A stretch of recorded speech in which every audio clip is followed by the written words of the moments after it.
అందం, ఆరోగ్యం, ఆత్మవిశ్వాసం అనూస్తో సాధ్యం. ట్రాన్స్ఫర్మేషన్ సర్వీసెస్ పైన ఫ్లాట్ 50% డిస్కౌంట్. అనూస్ సిన్స్ 1982.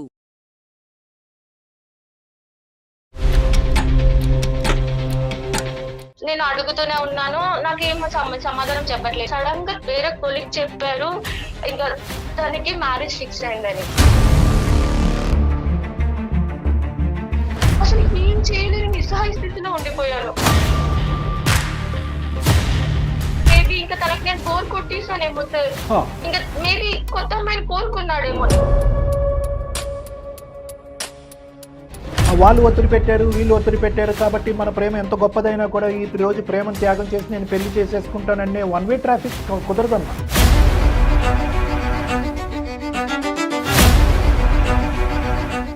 వాళ్ళ వైఫ్ చూసి కూడా వాళ్ళ మధ్య కూడా గొడవ అయిందంట.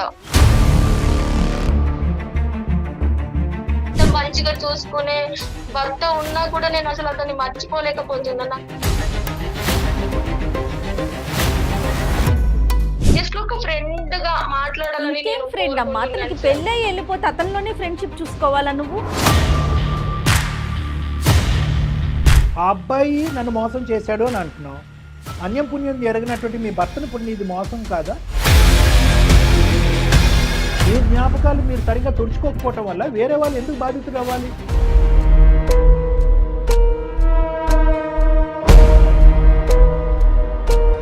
దీనికి కోచ్, గైడు, గురువు అన్నీ కూడా ఆ మహానుభావుడు.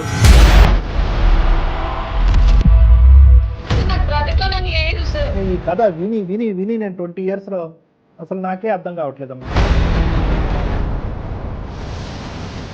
నమస్తే డాక్టర్ గారు. నమస్తే మేడం. కళ్యాణ్ గారు, నాకు అందమైన జీవితంతో పాటు మీతో ఒక సిరీస్ చేయాలని ఉందండి. ఏంటంటే ప్రీ మ్యారిటల్ కౌన్సిలింగ్.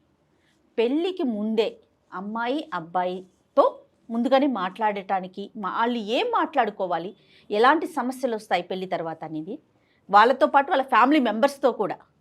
ఎందుకంటే ఏదైనా ఒక ఇష్యూ వచ్చినప్పుడు దాన్ని పెళ్లి తర్వాత కొనసాగించాలా, ఏ విషయం చెప్పాలి, ఏ విషయం చెప్పకూడదని ఒక క్లారిటీ ఉండట్లేదు. దేన్ని ముందుకు తీసుకెళ్ళాలి, దేన్ని వదిలేయాలి, దేన్ని పట్టుకోవాలని. దీనివల్ల ఏం చేస్తున్నారు, పెళ్ళి అయిపోయిన తర్వాత కాస్త ప్రయాణం ముందుకు వెళ్ళాక దీన్ని తీసుకొచ్చుకుంటున్నారు, అంటే వెనక్కి వెళ్తున్నారనమాట. ముందున్న జర్నీ ఆగిపోతా ఉంది.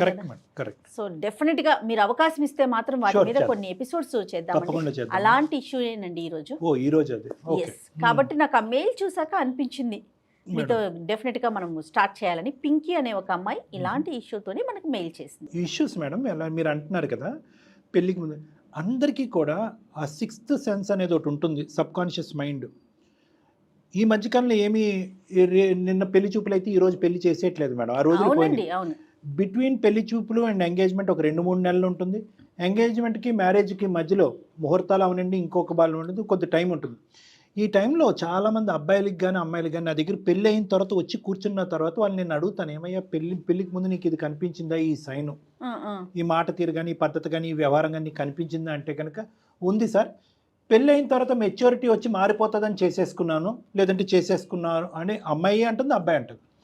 సో ఏంటంటే మీరు అన్నట్టుగా ఆ ప్రీ మ్యారిటల్ కౌన్సిలింగ్ అనేటటువంటి విభాగం ఇంకా మన సమాజంలో ఊపు అందుకోకపోవటం వల్ల ఏదో యాదృచ్ఛికంగా మ్యాజికల్ అయిపోద్ది, పెళ్ళి అయిన తర్వాత అలవాట్లు పొరపాట్లు అన్నీ మారిపోతాయి, సరిదిద్దుకుపోతాయి అని చెప్పి ఒక గుడ్డితనంతో ముందుకెళ్ళి ముందే ఊహించుకుని ఆగిపోవలసింది, తర్వాత ఇబ్బందులలో లోనవుతున్నారు మేడం. పోనీ సరే, తర్వాత మారతారు అనుకుంటున్నారు, అనుకొని పెళ్లి చేసుకుంటున్నారు కదా, అక్కడ అడ్జస్ట్ అవుతారా?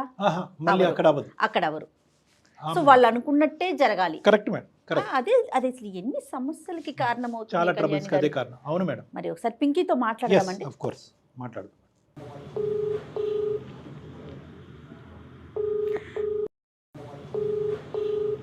హలో, నమస్తే అండి పింకీ గారా? అవునా మీరు?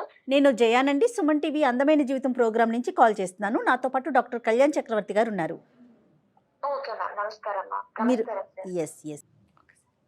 నమస్తే అమ్మా. నమస్తే సార్, బాగున్నారా సార్? బాగున్నానమ్మా. చెప్పమ్మా, నీ సమస్య ఏంటమ్మా? నా పేరు పింకీ సార్. నేను ప్రెజెంట్ హౌస్ వైఫ్ సార్. మా ఆయన సాఫ్ట్వేర్ జాబ్ చేస్తారు. నా లైఫ్ అంతా హ్యాపీగానే ఉంది. ఎన్ని సంవత్సరాలు అవుతుందమ్మా పెళ్ళయి? 2 years అవుతుంది మ్యామ్. ఓకే, చెప్పండి అమ్మా. నేను మీకు మెయిల్ చేసింది ఎందుకంటే యాక్చువల్లీ నేను పాస్ట్ లో నా బీటెక్ అయిపోయాక నేను ఒక అబ్బాయిని లవ్ చేశాను సార్. నేను జాబ్ చేస్తున్నాను బెంగళూరులో, నాకు జాబ్ వచ్చింది. నేను అక్కడ జాబ్ చేస్తున్నప్పుడు అతను నాకు కొలీగ్ అన్నమాట. సో ఓకే నాకు అతని బిహేవియర్ అంటే కొంచెం నచ్చి అంతా కలిసి వర్క్ చేస్తుంటాం కదా, కొలీగ్ అన్ని చూసి ఫస్ట్ నేనే లవ్ చేశాను. ఓకే మీరే ప్రపోజ్ చేశారు. నేనే ప్రపోజ్ చేశాను మ్యామ్. ప్రపోజ్ చేశాక ఆయన కూడా యాక్సెప్ట్ చేశారు. ఓ మా రిలేషన్ అలా ఒక 4 years అలా కొనసాగింది మ్యామ్. అండర్స్టాండింగ్ గా అన్ని కలిసి బాగుండేవాళ్ళం. ఓకే అంటే తనని ఇంకా డీప్ గా లవ్ చేశాను మ్యామ్. అతను కూడా నన్ను డీప్ గా లవ్ చేశాడనే నేను అనుకున్నాను. అండర్స్టూడ్. తనే నాకు సర్వస్వం అనే నేను అనుకున్నాను.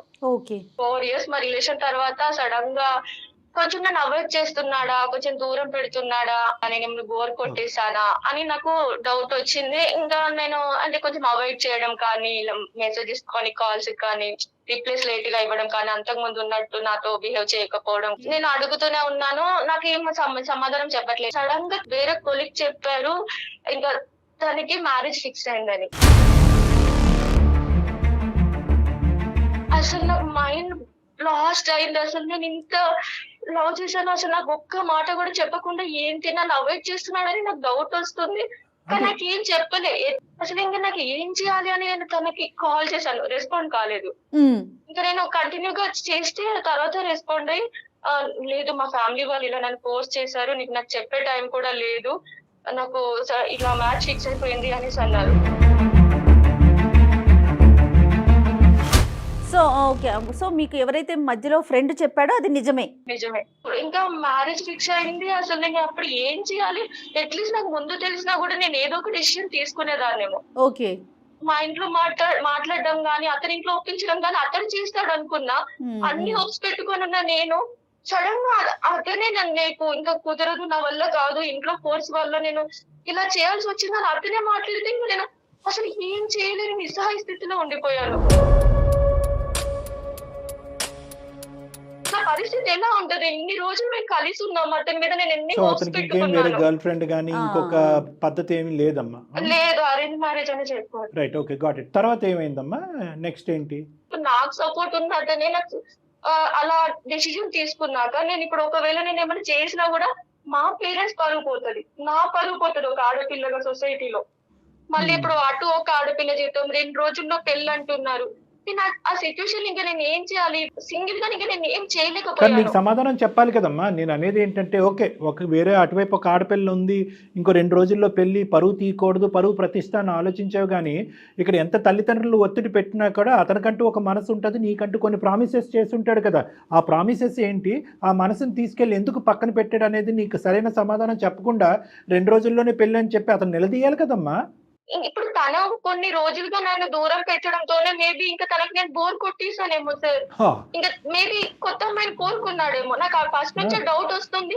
అది నాకు మెల్లిమెల్లిగా నాకు క్లారిఫై అయింది. నేను అనేది ఏంటంటే అమ్మా, సహజ సిద్ధంగా మన గడపకు వస్తూ ఉంటాయి ఇటువంటిది, మన క్లినిక్ వరకు వస్తూ ఉంటాయి ఈ సమస్యలు. వాళ్ళు ఒత్తిడి పెట్టారు, వీళ్ళు ఒత్తిడి పెట్టారు కాబట్టి మన ప్రేమ ఎంత గొప్పదైనా కూడా ఈ రోజు ప్రేమను త్యాగం చేసి నేను పెళ్లి చేసేసుకుంటాననే వన్ వే ట్రాఫిక్ కుదరదమ్మా.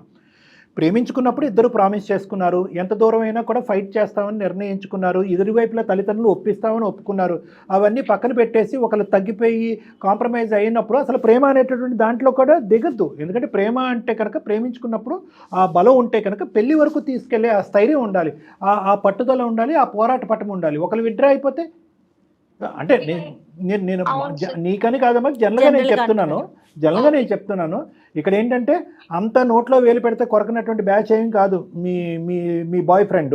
అతను ఏంటంటే కనుక ప్రేమిద్దాం, ప్రేమలో కొంతకాలం కొనసాగిద్దాం, తల్లిదండ్రులు ఏమైనా థ్రెట్ చేసి బలవంతం పెడితే కనుక విడ్రా అయిపోదాం, ఈ అమ్మాయికి సింపుల్గా వెళ్ళి చెప్తావు నువ్వు నా మనసులో ఎప్పటికీ ఉంటావు కానీ మా తల్లిదండ్రులు ఏదైనా అయిపోతారనే భయంతో నేను అటువైపు పెళ్లి చేసుకున్నాననే ఈ కథ విని నేను 20 yearsలో అసలు నాకే అర్థం కావట్లేదమ్మా. సార్ ఇక ఫస్ట్ నుంచి నేనే లవ్ చేశాను కదా సార్, నేనే అతి ప్రేమ చూపించేదాన్ని. ఇంకా అది నాకు అలస అయిపోయిందో మరి, నేను ఇంకా ఇన్ని రోజులు కలిసి ఉండడం వల్ల మరి బోర్ కొట్టేశాను, అసలు ఇంకా డిప్రెషన్ లోకి వెళ్ళిపోయాను. అసలు ఇంకా నేను సూసైడ్ అటెంప్ట్ కూడా చేశాను. కానీ మా ఫ్రెండ్స్ ఇంకా లాస్ట్ మినిట్ లో నన్ను కాపాడారు, హాస్పిటల్లో జాయిన్ చేశారు సార్. ఇంకా నేను ఆ టైంలో నేను అసలు జాబ్ మీద కూడా కాన్సన్ట్రేట్ చేయలేకపోయాను, ఇంకున్న జాబ్ కూడా పోయింది. ఇదంతా జరిగి ఎంతకాలం అయిందమ్మా పింకీ? అంటే అతని పెళ్లి అవటం నువ్వు ఇదంతా ఒక 4 years అవుతుంది. 4 years అయింది. ఓకే, అబ్బాయిని ఎప్పుడైనా ఫోన్ చేసి అడిగావా, ఏరా బాబు ఇంత అన్యాయం చేసావు కదా, నీ వరకు నువ్వు సుఖంగానే ఉన్నావని అడిగావా? ఇంకా జరిగిన దానికి మనం ఏం చేయలేము, జస్ట్ ఫ్రెండ్స్ లాగా మాట్లాడుకుందామని చెప్పేసాడు సార్. అని కౌన్సిల్ చేసేసాడు. ఓకే, ఆ. రైట్. ఓకే, తర్వాత ఏమైందమ్మా నీ పరిస్థితి? ఇంకా నేను అక్కడ ఉండలేక నేను ఇంటికి వచ్చేసాను సార్. ఇంకా అయితే ఇంట్లో అమ్మ వాళ్ళు కూడా మ్యారేజ్ చేస్తాము అనేసి అంటే నాకు కొంచెం టైం కావాలని అడిగాను సార్. ఓకే, ఓకే ఇంకా కొంచెం టైం ఇచ్చి చూడండి నేను చేసుకుంటాను అనేసి అంటే వాళ్ళు మ్యాచెస్ చూసారు సార్. ఓకే ఇంకా ఒక మ్యాచ్ వచ్చింది, అబ్బాయి కూడా బాగున్నాడు, అతను సాఫ్ట్వేర్ జాబ్ చేస్తారు. ఎంత గ్యాప్ వచ్చిందమ్మా? అంటే నువ్వు తేరుకోవడానికి ఎంత టైం పట్టింది? అతను పెళ్లి చేసుకున్న మీ బాయ్ ఫ్రెండ్ పెళ్లి చేసుకున్న ఎంత కాలం తర్వాత మీరు పెళ్లి చేసుకున్నారు? 1.5 year తర్వాత నేను Okay. చేసుకున్నాను సార్. ఉమ్, మంచివాడే అనిపించింది, జాబ్ ఉంది, నా పాస్ట్ ఇది, నేను ఇట్లా జాబ్ చేస్తున్నప్పుడు ఒక అబ్బాయిని లవ్ చేశాను అని నేను జెన్యున్ గా చెప్పేసాను సార్. ఉమ్.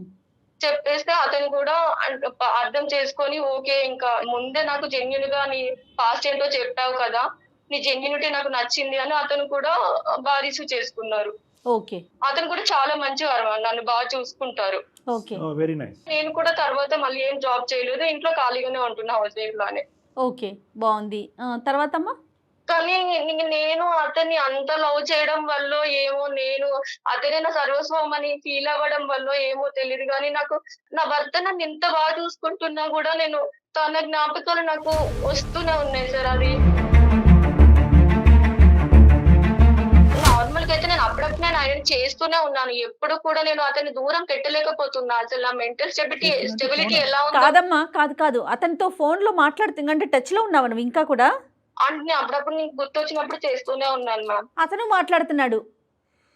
అప్పుడప్పుడు రెస్పాండ్ అవుతున్నాడు, అప్పుడప్పుడు రెస్పాండ్ కావట్లేదు. అమ్మా, నువ్వు ఇన్ని సమస్యల్లోకి వెళ్ళావు, నీ పక్కన భర్త ఉన్నా కూడా ప్రియుడు జ్ఞాపకాల నుంచి బయటకు రాలేకపోతున్నావు. అక్కడ కూడా సేమ్ సిచ్యువేషన్ అమ్మా, మీ బాయ్ ఫ్రెండ్ కూడా నీ జ్ఞాపకాల్లో నుంచి బయటకు రాకే ఈ పదే ఫోన్లో మాట్లాడుకోవటమా మీ ఇద్దరు? తను అప్పుడప్పుడు రెస్పాండ్ అవుతున్నాడు, అప్పుడు ఇంకా వాళ్ళ వైఫ్ చూసి కూడా ఎవరు తను పదే నీకు కాల్స్ వస్తున్నాయి మరి అనేసి వాళ్ళ మధ్య కూడా గొడవ అయిందంట. మరి వేసుకోండి ఒకరి కాపురాల్లో ఒకరు నిప్పులు. మంచిగా చూసుకునే భర్త ఉన్నా కూడా నేను అసలు అతన్ని మర్చిపోలేకపోతున్నా. ఒక లవర్ గా హస్బెండ్ గా అంటే కాదు సార్, జస్ట్ ఫ్రెండ్లీగా మాట్లాడాలని నేను కోరుకుంటున్నాను సార్. మీ హస్బెండ్కి తెలుసమ్మా? మీ హస్బెండ్కి తెలుసా మీరు ఇలా టచ్ లో ఉన్నారా అబ్బాయితో అని చెప్పి? లేదు సార్. ఉండదు. అసలే నేను ఇందాక ఏం భయపడ్డాను అంటే కనుక జెన్యూనిటీ అని చెప్పి ఎందుకు ఆడపిల్లలు ఆ గతం గురించి కాబోయే భర్తలకు చెప్తారు అనేటటువంటిది ఒక అంశం అమ్మ. డాక్టర్ గారు మీరు ఏం చెప్తారు అంటే కనుక నేనైతే వద్దని చెప్తాను. ఎందుకంటే కనుక రేపొద్దున తెలిసి వస్తే ఎలాగండి అని కూడా అడుగుతూ ఉంటారు. చూడండి అమ్మ, అన్లెస్ అండ్ అంటిల్ అంటే మీ స్టోరీ కాదులేండి, మీ భర్త గారికి ఇంకా ఏం తెలియదు పాపం, వీలైనంత వరకు గతం అని చెప్పి వదిలేయమని చెప్తాను. లేదండి నేను ఇప్పటికీ కూడా అతను మర్చిపోలేకపోతున్నాను, అతనే మనసులో ఉన్నాను, నేను బలవంతంగా పెళ్లి చేసుకుంటున్నాను అంటే కనుక ఖచ్చితంగా కాబోయేటటువంటి భర్తకైతే చెప్పండి. ఎందుకంటే అప్పుడు అతను డిసైడ్ చేసుకుంటాడు మీతో కంటిన్యూ చేయాలా వద్దా అని చెప్పి. అలా కాకుండాని మీరు ముందస్తునే ఏదో ఉంది అనుకుంటే కనుక అన్లెస్ అండ్ అంటిల్ మీ అండర్స్టాండింగ్ బాండింగ్ మీ ఇద్దరి మధ్యన రిలేషన్షిప్ కాబోయేటటువంటి భర్త మీకు ఒక బాండ్ రిలేషన్షిప్ అనేది బాగా ఎస్టాబ్లిష్ అవుతేనే కానీ ఇలాంటి అంశాలు చాలామందికి అర్థం కావమ్మా. దాని పెడార్థాల కింద తీసుకుంటారు. ఏమో ఈ అమ్మాయి నువ్వు 10% చెప్పావు కాబట్టి ఎంత జెన్యున్గా చెప్తుంది అని అనుకునే భర్తల యొక్క శాతం తక్కువ మంది ఉంటుంది. చాలామంది ఏమనుకుంటారంటే 10% చెప్పిందేమో ఇంకా 100 ఉందేమో అని అనుకుంటారు. సో కాబట్టి వీలైనంత వరకు ఒక క్లోజ్డ్ ఇష్యూ, ఆ ఇష్యూకి ఇప్పటికి నీ జీవితానికి ఎటువంటి సంబంధం లేదు అంటే కనుక వీలైనంత వరకు చెప్పకపోవటం అనేది మంచిది. ఎనీవే నువ్వు చెప్పావు, కానీ ఇక్కడున్న నువ్వు చెప్పే దాంట్లో విచిత్రం ఏంటంటే అసలు మీ హస్బెండ్ ఎంత మంచివాడా అని అనిపిస్తుంది. తనని నేను మోసం చేయాలని ఏం లేదు సార్, జస్ట్ కాకపోతే ఇన్ని రోజులు తనతో ఉన్నాను, తనని అంత లవ్ చేశాను కదా, జస్ట్ ఒక ఫ్రెండ్ గా మాట్లాడాలని. ఫ్రెండ్ అమ్మా, అతనికి పెళ్ళై వెళ్ళిపోతే అతనిలోనే ఫ్రెండ్షిప్ చూసుకోవాలా నువ్వు? ఏమన్నా అర్థం ఉందా తల్లి పింకి? మేడం నేను మర్చిపోలేకపోతున్నాను అసలు ఇది రీజన్. అప్పుడు పెళ్ళెందుకు అర్థం కావట్లేదు. అప్పుడు పెళ్ళెందుకు చేసుకున్నావు? తప్పు కదా అది. నా మాట తప్పుగా అనుకోద్దు అమ్మా, తెలియట్లేదు. నీకు తెలియదు కాబట్టి మాకు ఈమెయిల్ పెట్టి ఒక 2 నిమిషాలు విను. మీ బాయ్ ఫ్రెండ్ ప్రేమించేసి మా తల్లిదండ్రులు ఒత్తిడి పెట్టారని చెప్పి నిన్ను నడి సముద్రంలో వదిలేసి పెళ్లి చేసుకున్నాడు. అతను హ్యాపీగానే ఉన్నాడు. ఓకే, నువ్వు ఫోన్ చేయటం వల్ల వాళ్ళిద్దరు భార్యాభర్తల మధ్యన గొడవ జరగటం అనేటటువంటిది అదేమి అతనికి ప్రేమ ఎక్కువయ్యి గొడవ ఏమి అవ్వలేదు. నీ మీద ప్రేమ ఎక్కువయ్యి గొడవ అవ్వలేదు. నువ్వు పదే ఫోన్ చేయటం వల్ల అతను అడ్డంగా దొరికాడు కాబట్టి, నిన్ను ఓదారుస్తున్నటువంటి సమయంలో ఆ వైఫ్కి అడ్డంగా దొరికాడు కాబట్టి అయ్యిందే కానీ నువ్వు అతని గురించి ఆలోచించే దాంట్లో అతను 1% కూడా నీ గురించి ఆలోచించట్లేదు. నేను నిన్ను అడిగేది ఏంటంటే ఆ అబ్బాయి నన్ను మోసం చేశాడు అని అంటున్నావు. అన్యం పుణ్యం ఎరగినటువంటి మీ భర్తను ఇప్పుడు నీది మోసం కాదా? అందుంచి జయమేళ అన్నారు, ఎందుకు పెళ్లి చేసుకున్నావు అన్నారు. అయితే మీరు గతాన్నన్నా పూర్తిగా తుడిచేసి పెళ్లి చేసుకోండి, లేదంటే ఆ గతంలోనే ఉండండి. అది తుడిచినట్టుగా అది మనసులో పెట్టుకుని మనసులో ఒక వ్యక్తి బయట ఉండేటటువంటి ఒక వ్యక్తి జరగటం అనేది మనం మనిషిలో అమ్మా, అది ఇంపాసిబుల్. తను నన్ను బాగా లవ్ చేస్తున్నారు, నన్ను ఇంత ప్రేమగా చూసుకుంటున్నారు, తనని అన్నీ మోసం తనే చేయాలని చెప్తోంది. నాకు లేదు, కానీ నేను ఆయన మర్చిపోలేకపోతున్నాను. ఇప్పుడు అందుకే background లో- పదే పదే ఆయనకు మెసేజ్ కాల్ చేస్తున్నాను. నువ్వు బ్యాక్గ్రౌండ్లో ఈ విధంగా అతనితో మాట్లాడుతున్నానంటే అప్పుడు చూడు మీ భర్త ఎటువంటి ప్రేమను చూపెడతాడో, ఏమి ఇస్తాడో.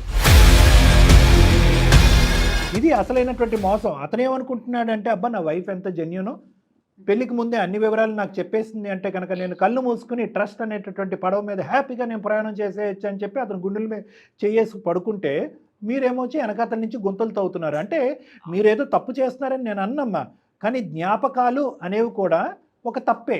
ఎలా సార్ నేను తుడుచుకోలేకపోతున్నానంటే తుడుచుకునేంతవరకు వెయిట్ చేయండి. మీ జ్ఞాపకాలు మీరు సరిగ్గా తుడుచుకోకపోవటం వల్ల వేరే వాళ్ళు ఎందుకు బాధితుడు అవ్వాలి, అతను ఎందుకు బాధితుడు అవ్వాలి? కంట్రోల్ చేసుకోలేకపోతున్నాను సార్. పదే పదే నేనే కాల్ చేస్తున్నా, మెసేజెస్ చేస్తున్నా, అసలు నేను ఏం చేయాలో నాకు అర్థం కావట్లేదు. అతను అవాయిడ్ చేస్తున్నాడు, ఇంత ప్రేమించే భర్తను నేను మోసం చేస్తున్నా అని నన్ను నేను క్వశ్చన్ చేసుకుంటున్నా. ఇప్పటికీ కూడా ఏమీ మించిపోలేదు. నీ భర్తకు కూడా ఇప్పటికొచ్చి ఏ అంశం తెలియదు. అప్పుడు గుట్టేదో తెలిసింది కానీ అసలైన గుట్టు పాపం అతనికి తెలియదు. అతను అలాగే ఉండి ఇప్పుడు అతనికి చెప్పవలసినటువంటి, ఇప్పుడు నేను నిజాలు చెప్పేస్తాను నా మనసులో అతనే ఉన్నాడు అంటే కనుక మొత్తానికి నీ కాపురంలో నిప్పులు పోసుకున్న దాని అవుతావు. అది కూడా వద్దు. నాకు నీ సైడ్ నుంచి పూర్తి స్థాయి యుద్ధ ప్రాతిపదికన ఒక రియలైజేషన్ రావాలి. ఆ జ్ఞాపకాలు అనేది తీసేయాలి. ఆ తీసేదానికి నువ్వేమైనా ప్రయత్నం చేసుకుంటే రెడీ, లేదంటే నన్ను ఏమైనా హెల్ప్ చేయమంటే నేను కూడా దానికి హెల్ప్ చేస్తా. ఖచ్చితంగా సార్, నేను దానికోసమే మీకు మెయిల్ చేశాను. అసలు నన్ను నమ్మిన వ్యక్తిని నేను మోసం చేస్తున్నా, తనకి నేను అన్యాయం చేస్తున్నా. ఎవరో నన్ను వద్దనుకున్న వల్ల నేను కావాలనుకుంటున్నా. అసలు నాకు బ్రతకాలని లేదు సార్. నో అమ్మ, వినమ్మా విను. నువ్వు బ్రతకటానికి చాలా కారణాలు ఉన్నాయమ్మా నీ జీవితంలో. నేను సూసైడ్ అనే మాట అన్ను అంటే కనుక నిన్ను ఈజీగా ఈ పరిస్థితుల్లోంచి గట్టెక్కిస్తానమ్మా నేను. ఇప్పుడు ఈ పరిస్థితి వరకు నువ్వు తెచ్చుకున్నావు. దీనికి కోచు, గైడు, గురువు అన్నీ కూడా ఆ మహానుభావుడు. ఏమీ ఎరగనట్టు సింపుల్గా నిన్ను ఇలా చేతులు దులుపుకున్నాడు, వేరే అమ్మాయిని పెళ్లి చేసుకున్నాడు. ఆ అమ్మాయికి మీ ఇద్దరు కథ తెలిసి వచ్చేటప్పటికి నీ అంత జెన్యూన్గా నీ స్టోరీ అక్కడ చెప్పలేదు అతను. అది పైపెచ్చి ఏంటంటే ఇలా అడ్డంగా దొరికినప్పుడు నువ్వు ఫోన్ చేసినప్పుడు మీ తప్పేం లేదు, కానీ ఫోన్ చేసినప్పుడు దొరికినప్పుడు అక్కడ సముదాయించేశాడు. ఇంకా నీ వల్ల మా భార్యాభర్తల మధ్యన గొడవ అవుతున్నాయి, ఇప్పుడు కొత్త ఇష్యూస్ నాకు కదని చెప్పి చాలా ప్రాక్టికల్గా, చాలా కన్నింగ్గా, చాలా ఏంటో అనేది నాకు తెలియదు, కానీ అతని జీవితం అతను చూసుకున్నాడు స్వార్థం. అవును సార్, అతని లైఫ్ బానే ఉన్నారు. బాగానే ఉండటం కాదు, నీకు గైడు గురువు అనే మాట నేను అన్నాను. ఎందుకు అన్నాను అంటే కనుక అతనిలో ఒక ప్రాక్టికాలిటీ ఉంది. ఓకే, అప్పుడు మోసం చేశాడు, నువ్వు వెళ్ళి ఆ ఆడపిల్ల జీవితం చెడిపోద్దాను 10 మందికి నేను సమాధానం చెప్పుకోవాలని నువ్వు ప్రశ్నించి ఆ పెళ్ళేమీ ఆపలేదు. ఆ తంతు అనేది అలా జరిగిపోయింది. అతను హ్యాపీగా సెటిల్ అయిపోయాడు, లైఫ్ పాస్ట్ అంతా కూడా తుడిచేశాడు.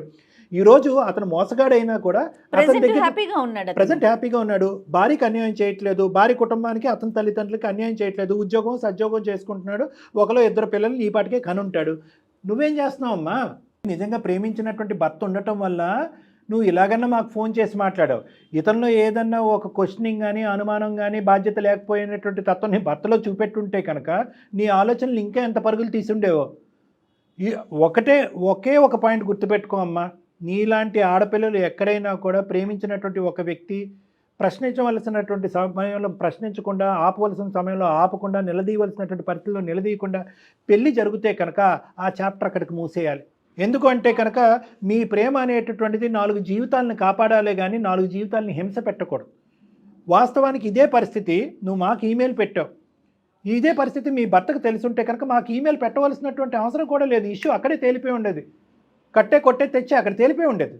ఏమంటాడు, గెట్ లాస్ట్, నువ్వు అప్పుడు చెప్పింది 1% అనమాట, ఇంకా 99% నీ లోపల స్టోరీ ఉందన్నమాట, ఆ కథ ఇప్పటికీ నడుస్తుందన్నమాట, నువ్వు నన్ను చీట్ చేస్తున్నావు, గెట్అవుట్ అంటే కనుక 2 నిమిషాల్లో అతనికి డైవర్స్ వస్తుంది. మోసం చేసినటువంటి నీ బాయ్ ఫ్రెండ్, నేను మోసమే అంటాను, మోసం చేసి నీ ప్రేమను నీకు కాకుండా చేసినటువంటి నీ బాయ్ ఫ్రెండ్ ఎవరైతే ఉన్నారో అతను జరిగిపోయినటువంటి అంశాన్ని వెనక్కి పెట్టేసి ముందు కదలటం మొదలుపెట్టాడు. ఎందుకు?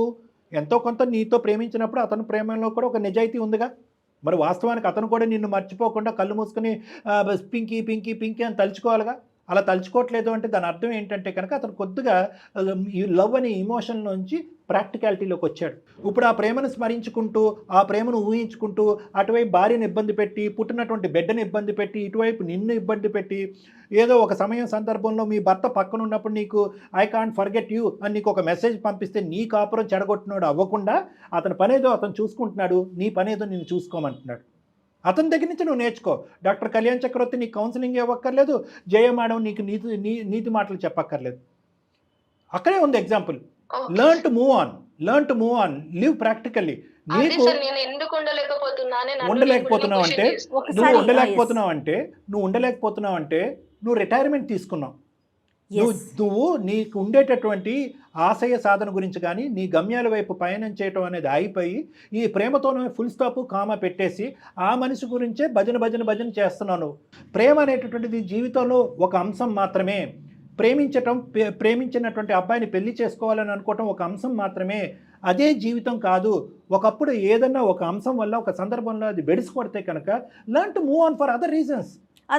కారణాలు ఉన్నాయి మీ జీవితంలో ముందుకెళ్ళటానికి. కాదు డాక్టర్ గారు, అదర్ రీజన్ అని కానీ మళ్ళీ ఇంకొక పెళ్లి చేసుకోవడం కాదు తల్లి, నీ కెరియర్ ని కొనసాగించు, చదువును కొనసాగించు, మీ అమ్మ నాన్నలను సుఖపెట్టు, వాళ్ళ ఆశయాలు. ఇప్పుడు ఇదే అంశం మీ పేరెంట్స్కి తెలిసినా మీ భర్తకు తెలిసినా ఎటువంటి పరిస్థితి వస్తుంది, ఆ పరిస్థితిని రాకముందే ఊహించుకుని నిన్ను సముదాయించుకో, నిన్ను సెల్ఫ్ కౌన్సిల్ చేసుకో, వేరే వాటి వైపు నీ మైండ్ డైవర్ట్ చేసుకో, హాబీస్లోకి వెళ్ళు, వేరే ఇంట్రెస్ట్లోకి వెళ్ళు. ఎవరైనా కానీ నీకు ఒక నమ్మకమైనటువంటి ఫ్రెండ్ ఉంటే కనుక వాళ్ళతో మాట్లాడు. ఇదే ఆలోచన పదే వచ్చి నన్ను తినేస్తుంది, మొగుడు ఒక పక్కన ఉంటే కనుక ప్రియుడు గురించి నేను తెలియకుండానే ఆలోచిస్తున్నాను, నా మైండ్ అక్కడి వరకు వెళ్ళిపోతుంది ఏమన్నాడంటే కనుక వాళ్ళే నీకు కౌన్సిల్ చేస్తారు.